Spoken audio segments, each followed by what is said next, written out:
So, a topic that has come up several times, and I haven't addressed it now, but I'm gonna dive into it. Is play dates.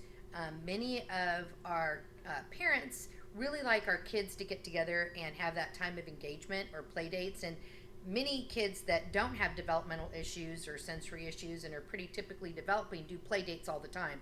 It's a real common thing.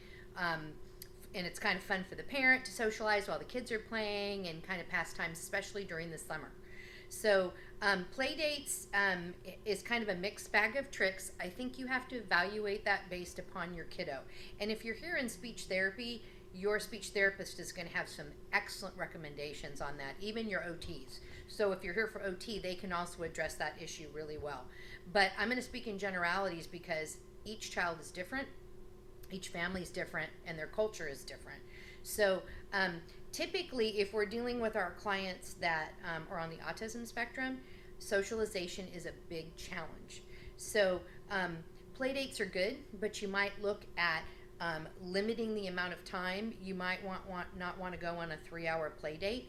Socialization is work for many kids on the spectrum, so it's important to consider that. It may be a great outlet for you, and you may have a great time, but remember that's a challenge for your kiddo.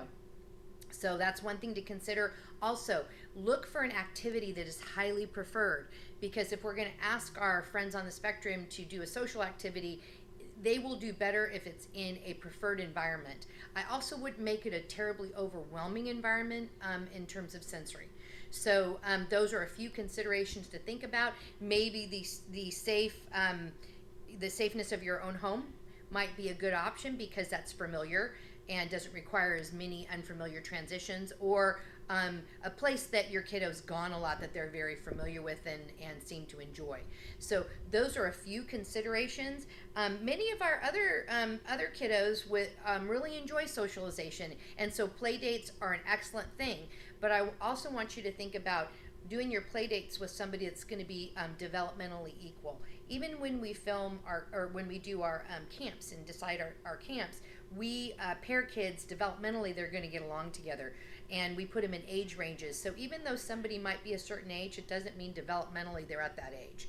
So you want to look at those types of things also. Those are just a few considerations to think about when you're considering play dates. So evaluate it, talk to your clinicians. It may be a great thing, or it may be something you want to do on a limited basis.